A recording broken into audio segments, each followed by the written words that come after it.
दोस्तों, अगर आप हेल्थ से रिलेटेड इन्फॉर्मेशन चाहते हैं तो सब्सक्राइब कीजिए मेरे चैनल को और प्रेस कीजिए बेल आइकन ताकि मेरी वीडियो का नोटिफिकेशन तुरंत आपके पास पहुंचे।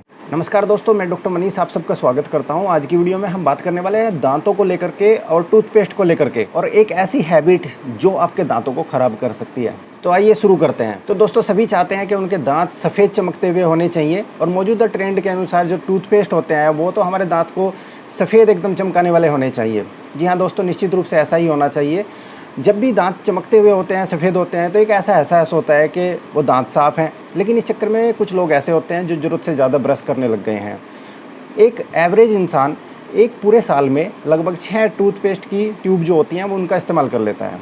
और जो लोग लगातार ज़्यादा देर तक ब्रश करते हैं तो ऐसे लोगों की संख्या लगातार बढ़ती जा रही है। और ये जो आंकड़े हैं, जो डाटा आ रहा है सामने, वो साइंटिस्ट और डेंटिस्ट दोनों को ही डराने वाला है। तो कुछ लोग ऐसे होते हैं अपने दांतों की बहुत ज़्यादा चिंता करते हैं और बहुत ही ज़्यादा गंभीरता से लेते हैं, और उनके लिए जो ओरल हाइजीन होती है वो एक बहुत बड़ी प्रायोरिटी होती है। इस कारण से वो ज़्यादा देर तक ब्रश करते रहते हैं। ज़्यादा देर तक ब्रश करना आपके दांत के बाहरी कवच को नुकसान पहुँचा सकता है, जिसको हम लोग प्लास्टर भी आप आम भाषा में कह सकते हैं, लेकिन इनेमल लेयर बोला जाता है। और ये नुकसान जो है, सूढ़ों के ठीक नीचे का जो हिस्सा होता है दांतों का, उस हिस्से पर ज़्यादा नुकसान पहुंचने की चांसेज होते हैं।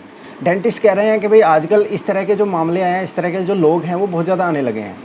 और कुछ देशों में तो सर्वे किया गया, उसमें पाया गया कि 35 से लेकर के 40 साल के लोग जो हैं, 45% ऐसे हैं जिनको ये समस्या आ रही है, सिर्फ और सिर्फ ब्रश करने की वजह से। बूढ़े आदमी भी इसमें कम नहीं है। 65 से लेकर के 75 साल के लोग जो हैं वो लगभग 55% तक ऐसे लोग हैं जो इस समस्या का शिकार हो रहे हैं।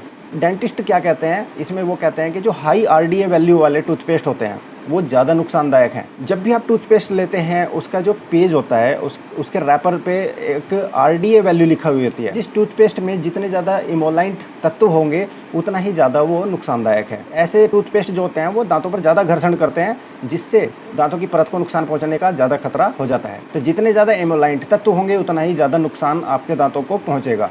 हाँ, उनसे आपके दांत चमक जरूर जाएंगे, सफ़ेद जरूर हो जाएंगे। तो डेंटिस्ट जब भी किसी रैपर पर ऐसे ब्लीचिंग या फिर ज़्यादा चमकाने वाला कि भाई वाइटनिंग ज़्यादा करता है दांतों की, ऐसी स्थिति देखते हैं तो वो घबरा जाते हैं। वो इस तरह के टूथपेस्ट का इस्तेमाल नहीं करते हैं, क्योंकि उनको पता होता है कि इससे उनके दांतों पर ज़्यादा घर्षण होने वाला है। और वो सुझाव देते हैं कि जो संवेदनशील दांतों के लिए बने हुए टूथपेस्ट होते हैं उनके अंदर इस तरह के घर्षण करने वाले तत्व कम होते हैं, इसलिए उनका यूज जो है वो अपनी ओर से सजेस्ट करते हैं। जिन टूथपेस्ट के अंदर हाई आरडीए वैल्यू होती है उनका प्रयोग सिर्फ 1 से 2 हफ्ते तक ही करना चाहिए। इसके साथ साथ डेंटिस्ट तो ये भी बताते हैं कि कितने दबाव के साथ हमें ये टूथपेस्ट करना चाहिए। तो वो कहते हैं कि 70 से लेकर के 100 ग्राम तक का ही वजन आपने अपने हाथ से अपने दांतों पर डालना है। लेकिन अब ऐसा कैसे पता चलेगा कि भाई कितना वजन डालना है? तो इसके लिए वो सुझाव देते हैं कि भाई आप अपना कोई घर पर कोई ख़राब टूथब्रश पड़ा हो तो उसको आप किसी हार्ड सरफेस पर रब करके देखिए, उससे हार्ड सरफेस पर चला के देखिए। अगर आपका जो टूथब्रश है उसके जो बाल हैं वो मुड़ने नहीं चाहिए। और वो कहता है कि बहुत ही हल्के हाथ के साथ आप लोगों को ब्रश करना चाहिए। इसके साथ साथ आजकल इलेक्ट्रिकल ब्रश आने लगे हैं। इलेक्ट्रिकल ब्रश के अंदर तो पहले से ही सेंसर दिए जाने लगे हैं कि जब भी आप ज़्यादा प्रेशर के साथ ब्रश करोगे तो वो आपको एक छोटा सा कुछ भी लाइट वगैरह उसमें सिग्नल आपको मिल जाएगा, और उस सिग्नल के द्वारा आपको पता चल जाएगा कि भाई आप ज़्यादा ज़ोर से ब्रश कर रहे हो। एक और सुझाव जो है हमें डेंटिस्ट देते हैं वो ये है कि खाना खाने के तुरंत बाद ब्रश नहीं करना चाहिए।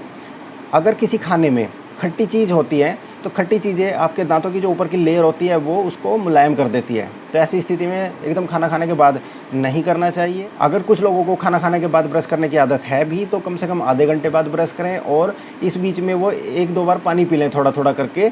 इसके साथ साथ जब भी दांत गर्म हो तो उस स्थिति में ब्रश नहीं करना चाहिए।